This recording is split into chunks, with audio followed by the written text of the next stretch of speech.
Good morning. Come to you from my closet, as usual. I wanted to talk to a few of you today, or all of you actually. We've got some new people, and it's really exciting. Our team is growing.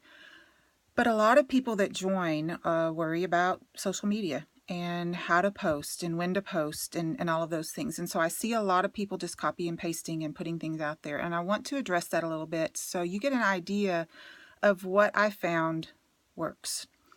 One of the things that is very important about your personal Facebook page is that you share your life. Talk about your family, talk about, where you went, what you did, make a funny post about, what happened. You know, Share your life with people because they want you and they want to know what's going on in your life. And that's why our friends are there, just because they know us or they want to know us. So tell them about yourself. You are the brand that people are interested in, quote unquote, buying. And so you want to make yourself real and personable and just to be very, very genuine. And you want to, before you put a Rodan+Fields post up, I want to challenge you to really think before you put anything up. One of the things I do, and I don't want to sound too oversaved, is that I really pray about just about anything before I post it. And I have to feel kind of inspired by it or excited by it. And so I try not to just post quickly. So you stop and think. What is this post going to do? How is it going to benefit people? Are people going to want to read this, or are they going to skip over it and move to the next thing? Katie Woods talks about there's 3 things that you want to do with any of your posts. You want to educate, entertain, and inspire. And that's so important because that's what makes us stop on our newsfeed when we're looking and reading other people's things. Those 3 reasons are why we stop. So try to get at least 1 or 2 of those with whatever you're posting. Also, I'm friends with a lot of Rodan+Fields consultants. That's just the nature of the game, and we get lots of friend requests and we accept them, which means a lot of that stuff shows up on our newsfeed. And what I want to encourage you to do is to slow down the copying and pasting. And when I say that, one of the things that's beautiful about this company is that we share everything.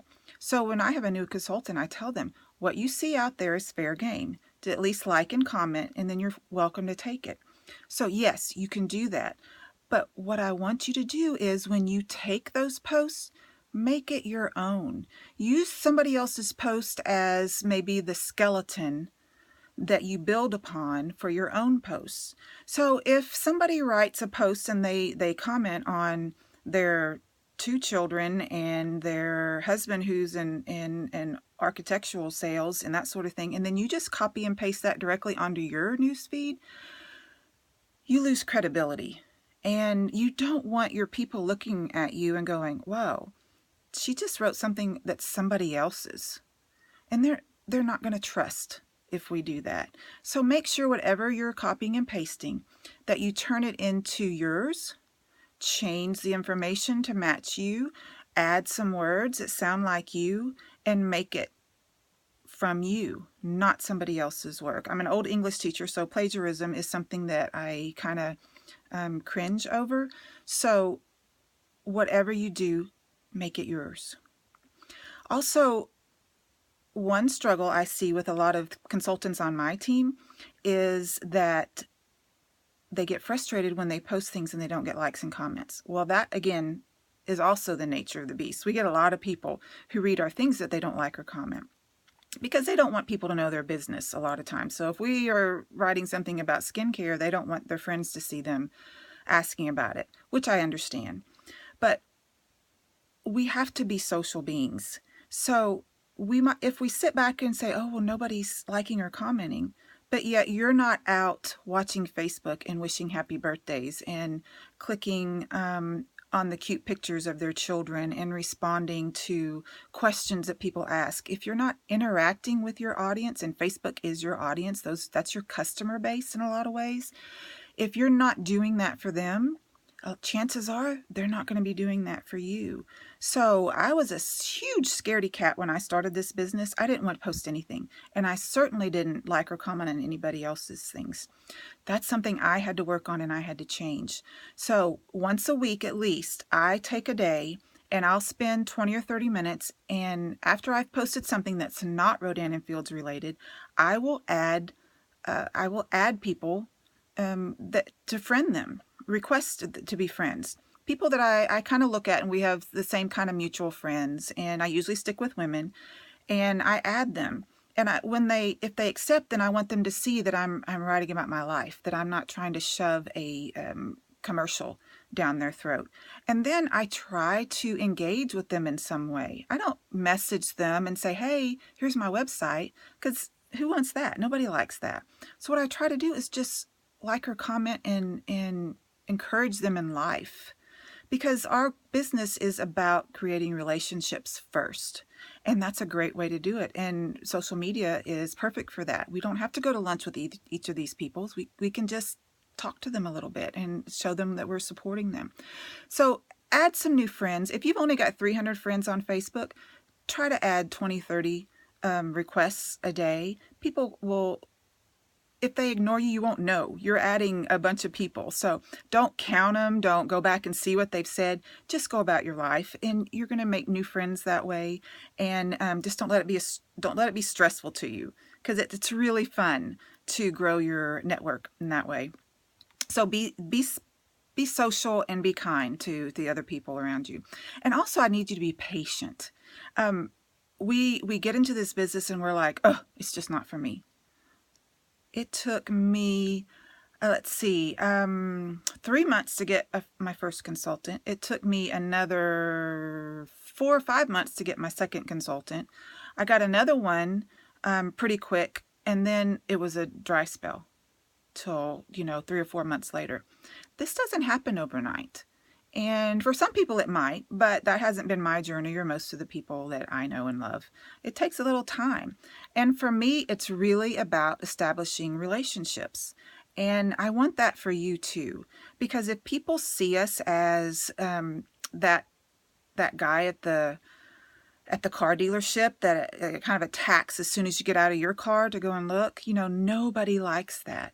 So if you're messaging people, don't message them, hey, here's my product, here's my website, let me know if you need some help. No, you message them, find out about their life. If there's somebody you knew years ago, catch up again. Be the kind of person that you want people to be to you. And once there's that relationship and they trust you, then organically your business will come up, and then they can find out more about it. But don't turn them off by putting too much out there. And you got to remember that people don't friend us because they want to buy skincare. I mean, yeah, it happens every once in a while. That's happened to me. But for the most part, people friend us because they're curious about our life, or they've seen something that they like, or they feel like you're the kind of person that they would like to be friends with. So be that to people. Be the person that they can go to your page and giggle, or they can go to your page and go, yeah, I needed that today. Or when somebody asks them about, what's the best skincare to use, they can think back and go, oh, well, I have a friend who sells skincare. Maybe you can talk to her. And let me tell you, I've gotten many referrals that way, not based on my sales or any of that sort of thing, but just people that have seen what I've written about life and then go, oh, she's a Rodan+Fields lady.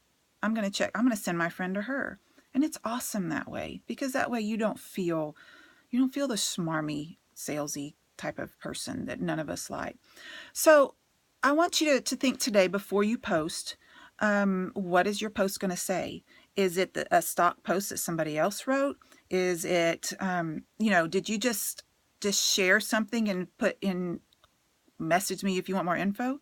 They're not going to do that. You're not going to get sales that way.